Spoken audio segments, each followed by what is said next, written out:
Donald J. Trump has been out of the president's office for 18 months, a year and a half, give or take a few days.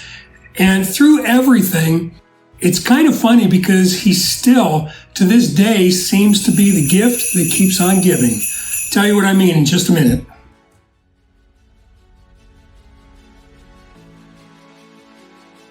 Welcome to another edition of the Marty Chronicles on the Conservative Take platform. I'm Marty Nalitz. As always, thank you for viewing our content. I was talking about Donald Trump a minute ago, the gift that keeps on giving.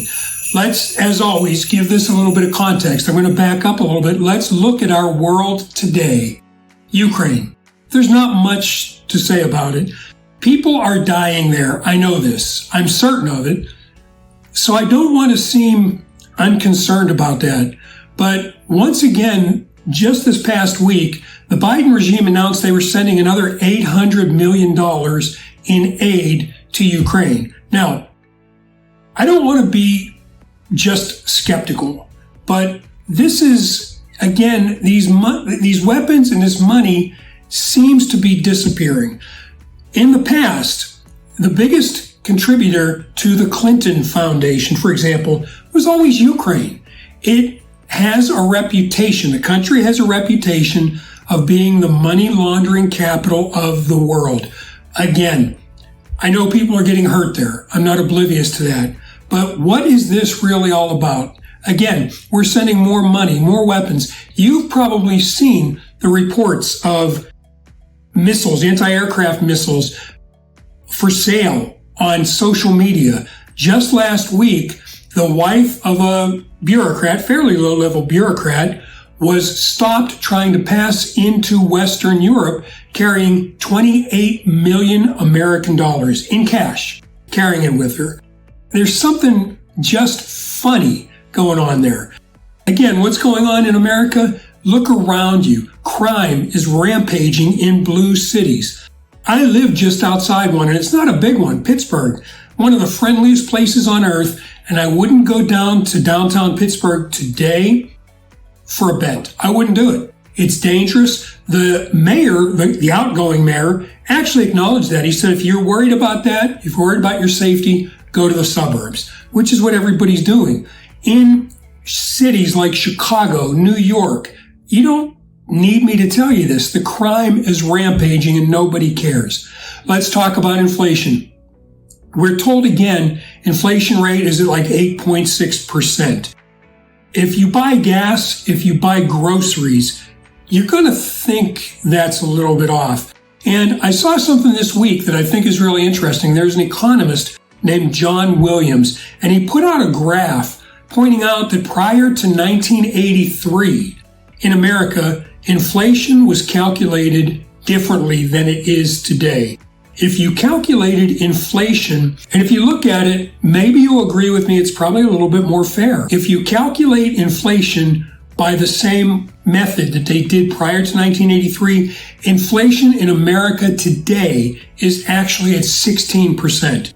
I'm not big on feelings when it comes to this stuff, but that feels closer to the real thing. So we've got that going on. While this is going on, the Biden regime is kind of being the equivalent, the 21st century equivalent of Nero fiddling while Rome burned.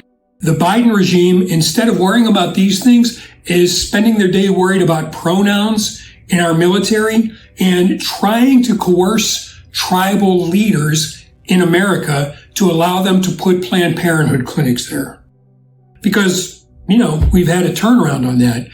It's kind of a side point here. We've heard for a long time that only 3% of Planned Parenthood's business is abortion, but they are closing left and right. So that, again, doesn't feel right. Let's get back to the good news I was talking about. Donald Trump. He seems to be the gift that keeps on giving. There's no other way to put it. And there was something else that came out this week that went totally unnoticed by most media outlets and political pundits. And that was one of the last actions that Donald Trump took in October of 2020 was to push through his price transparency renewal. when it comes to healthcare. So what's happening now, as of July 1st, hospitals, doctors, they have to post their prices for procedures and for treatment and for things like that. Now, there's two parts to that. Number one, the billing. I have had my share, and my wife has had her share of medical issues over the past 5 years.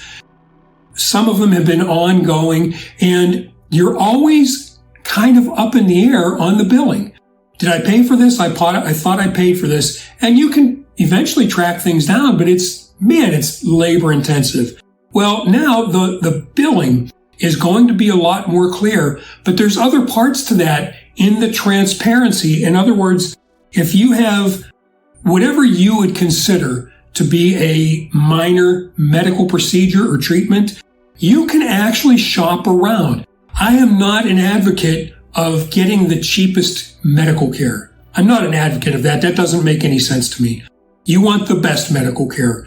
But for some treatments, for some procedures, you're not as concerned about them. So now, because this went into effect July 1st, you will be able to go to these websites, to these to these insurers, to these hospitals, to these doctors, and which you have not been able to do in the past, you'll be able to compare this doctor and that doctor. Again, my opinion, and I think you should heed this, don't ever go for the cheapest healthcare. It's not, in the long term, it's not a good thing. But for some procedures, for some things, you can shop around. You couldn't do it before and you can now. And the other thing is, even with the more intense, the more serious medical procedures, those prices are going to come down now because there is an air of competition around them for all of them in all of those areas, and that will bring the prices down. If you're having brain surgery, heart surgery, make sure you're comfortable with the doctor, the hospital, and all of those things. All of that said, maybe price does come into it, and your price will come down on some of those things.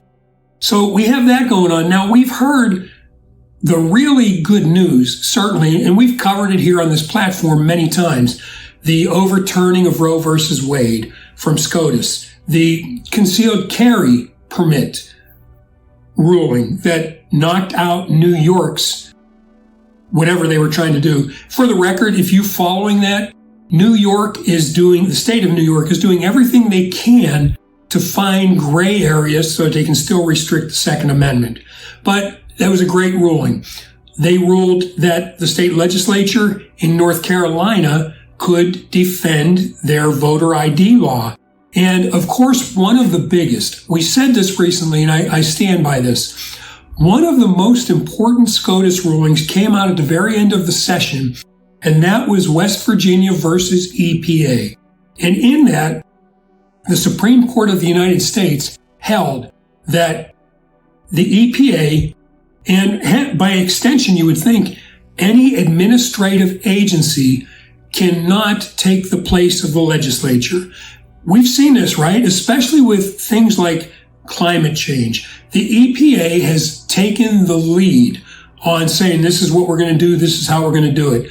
The Supreme Court stepped in and said, you cannot do that. That's up to the legislature to do that. And I've said it before, I'll say it again, that has far-reaching effects for a lot of things, and in terms of defanging the administrative state. That's really one of the big problems in America. We have become an administrative state where bureaucrats are running more and more stuff. That was one of the hallmarks of the old Soviet Union. It didn't matter whether they had free elections or not because the bureaucrats ran everything. West Virginia versus EPA has the potential to dismantle a whole lot of the administrative state with the EPA, the CDC, and some of these other alphabet agencies. I know you're thinking, what about the IRS? And I am too. IRS is a little bit different because the IRS, the 16th Amendment, actually created the ability for the government to stick their hand in your pocket. And the legislature created the IRS. I think the IRS has to go, but I think the only way to do that, and that's not the purpose of what we're talking about now, just my opinion, the only way to do that is you have to repeal the 16th Amendment. I'm ready, by the way, I'm on board if anybody wants to start that. So I don't think it's going to happen there, but it could happen in many other areas. And there is one more coming. It hasn't been ruled on yet, but what could be coming out of SCOTUS in the next session, they announced that they will hear the case of Moore versus Harper. This ruling or potential ruling, go and read Vox. You know who Vox is, right? They're as far left an outlet as you can find. Go and read Vox's coverage on Moore versus Harper. They said, and I am quoting, that this is the biggest threat to democracy since the January 6th insurrection. What is Moore versus Harper? It is a literal reading of the U.S. Constitution. See, the U.S. Constitution says that when it comes to election rules, bylaws, things like that, the state legislature has the final authority and really the only authority on how those things work. Over the years, we see it here in Pennsylvania pretty dramatically. Over the years, in states, in most states, different state courts have stuck their nose in where it doesn't belong. What Vox is terrified of, and they say this in their coverage, that, if you read the Constitution literally, the way it was written, then they're not allowed to do that. The courts shouldn't be involved. Vox is terrified of this. Everybody on the left is terrified that the state legislature will again become the sole arbiter of what to do with elections. And gerrymandering comes into that as well. You know what gerrymandering is? It's where you create election districts. That happens after each census. Now, it's funny because Vox is scared to death that Florida, Texas, Utah, Oklahoma, whoever, West Virginia, they are going to gerrymander Democrats out of offices. They're scared of that. And what I didn't see them complain about is Colorado. Just as an example, I've said this many times, I lived in Colorado for 30 years. For a long time, I was pretty heavily involved in politics, not so much in recent years. But when the left took over in Colorado, and they did take over. If you go back to 2004, 2006, Colorado had a Republican governor.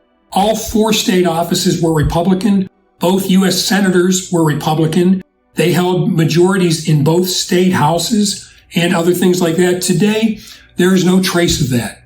There is no trace of Republican leadership in Colorado. Some of that, in my opinion, has to do with what happened to the Republican Party, and that's another story for another time. But also, they set out, there's actually a book written on this, 4 wealthy left-wingers, 4 billionaires, set out to take over Colorado politics. They talked about it, they wrote how they did it, and they have done it. I don't know if Colorado can turn that bend and get that back. But my point is, Vox isn't complaining about that at all. Colorado was historically at least a light red state. It was red. Even the Democrats were what used to be called blue dog Democrats. They were often pro-life, always pro-Second Amendment. They've all gone away. The blue dog Democrat is almost a mythological creature on a par with Bigfoot today. They don't exist. You can't find evidence of them. I don't want to get too far off the point. The point is, Vox doesn't care about Colorado and other states that this happened in. They're concerned about states, as I mentioned, and many red states. If Moore versus Harper passes and the legislatures in these states, in Pennsylvania, the state legislature is heavily Republican in Pennsylvania because Pennsylvania is, if you take away pockets in Philadelphia, Pittsburgh, probably Harrisburg, Erie maybe, Pennsylvania is one of the most conservative states there is. I live here. I didn't even realize it when I moved back here, but it is politically and lifestyle one of the most conservative states there is. If Moore versus Harper passes, there won't be any more problems. The biggest problem you have in Pennsylvania is the Pennsylvania Supreme Court is mostly political appointees, and they've all been appointed by Democrat governors. So the Pennsylvania Supreme Court is pretty far left. If this passes, Pennsylvania is just one example that Republicans will be free to make the rules as the Constitution intended. Listen, you were always supposed to leave as much as you could to the state legislatures. Do you know why? You live closest to them. They are the people that you see. They're the ones that are most accountable. U.S. Senator was supposed to be elected by the state legislatures. U.S. Senate was never supposed to be a popular vote. They were supposed to be appointed by the state legislature because their role was to work between the state and the federal government. They were never supposed to be popularly voted for. So that's a whole other issue as well. But if Moore versus Harper passes, please keep your eyes on that. It won't come out for a little bit. But watch. If that passes, again, I believe West Virginia versus EPA might have more far-reaching potential than the Roe versus Wade overturning because it dismantles the administrative state potentially. I'm going to end with this. I've never voted Democrat. I was a Republican until 1995 when I quit the Republican Party in disgust. I went back and joined it again in 2012, to lobby for Donald Trump. I wanted Donald Trump to run in 2012, and I've been a Republican ever since. But I'm bringing this up to say one thing I saw firsthand. There is no organization in America that does a better job of pulling defeat from the jaws of victory like the Republican Party. So they could mess this up. We'll see. Keep it tuned right here to the Conservative Take platform, and we'll let you know what we find out.